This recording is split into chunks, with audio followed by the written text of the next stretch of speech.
দেখছি যে গোটা আরব দুনিয়াকে আজকে তারা, যেটা বললাম, এদেরকে তারা পুরোপুরি ভেড়া বানিয়ে রেখেছে। এই ভেড়ার পাল একসাথে হয়ে এরা যদি হুঙ্কার দিতে পারত, তাহলে 15 দিন 1 মাসে ইসরায়েল কিন্তু টেকে না। কথাটা সত্য। কিন্তু এরা পুরোটাকে এরা এদের গোগলের তলায় এখন তারা নিয়ে নিয়েছে। এবং সে কারণের জন্য আমরা বলেছি আজকে ইরানের যে হামলা যেটা হয়েছে, সে হামলার আমরা তীব্র নিন্দা জানাই, প্রতিবাদ জানাই। ইরানের শাসন ব্যবস্থার ব্যাপারে আমাদের সমালোচনা আছে। আপনারা জানেন ইরানে 79 সালে ইমাম খোমেনির নেতৃত্বে তারা একটা ইসলামী বিপ্লব তারা সম্পন্ন করেছেন। তারা এ পর্যন্ত তারা একটা জাতি রাষ্ট্র হিসেবে তারা গড়ে তুলছেন। কিন্তু ইরানে এখনো পর্যন্ত ইরানের শিরিন এবাদি তিনি এখনো পর্যন্ত জেলখানায় আছেন। যারা নোবেল পুরস্কার পেয়েছেন তাদেরকে জেলখানায় রাখা হয়েছে। ইরানের সেখানে কোনো গণতান্ত্রিক শাসন নাই। ইরানের সেখানে ভিন্ন মতের কোনো প্রকাশ নাই। ইরানের সেখানে মানুষ অন্য কোনো রাজনৈতিক দল, কোনো গণতান্ত্রিক দল করবার কোনো সুযোগ নাই।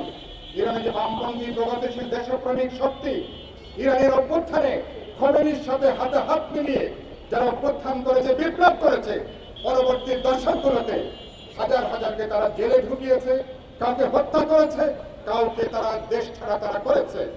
ইরানের এই শাসন ব্যবস্থা নিয়ে আমাদের সমালোচনা আছে। সব মশার বিরুদ্ধে সুরক্ষা দিতে এলো বসুন্ধরা এক্সট্রিম অ্যারোসল। মশার বিরুদ্ধে এক্সট্রিম সুরক্ষা। আমাদের আপত্তি আছে, আমরা সমালোচনা করেছি, এটা সত্য। কিন্তু একই সাথে ইরান একটা স্বাধীন সার্বভৌম দেশ। ইরানের জনগণ ঠিক করবে ইরানের শাসন ব্যবস্থা কি হবে, ইরান কোন পথে চলবে, ইরান কোন পথে হাঁটবে, এই অধিকার ইরানের জনগণ ঠিক করবে। কিন্তু আজকে ডোনাল্ড ট্রাম্প তারা ইরানে পরমাণু অস্ত্র আছে বলে একটা স্বাধীন সার্বভৌম দেশকে 21শ শতাব্দী তারা হামলা করবে, বোমা দিয়ে গুড়িয়ে দেবে, এটা কোনোভাবে আমরা গ্রহণ করতে পারি না। সুতরাং আমরা তার নিন্দা জানাই, তার প্রতিবাদ জানাই। প্রত্যেক দেশের নিজের সিদ্ধান্ত নেবার ক্ষমতা আছে। নিজের জনগণ সার্বভৌম, নিজের জনগণ ঠিক করবে কোন ধরনের শাসন ব্যবস্থা তারা বেছে নেবে, কোন পথে তারা হাঁটবে, কোন পথে তারা যাবে।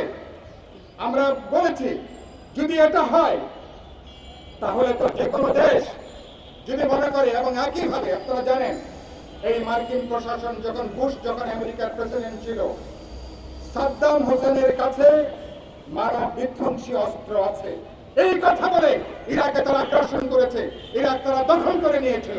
পরে দেখা গেছে ইরাকে মানব বিধ্বংসী কোন অস্ত্র সেখানে পাওয়া যায়নি।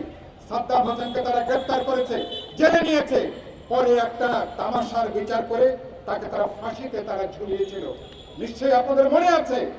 এবং ইরানের পরে ইরাক একমাত্র আরব দুনিয়ার বুকে স্বাধীনভাবে তারা দাঁড়ানোর চেষ্টা করেছিল। এরা এটাকে বলে প্রিএম্পটিভ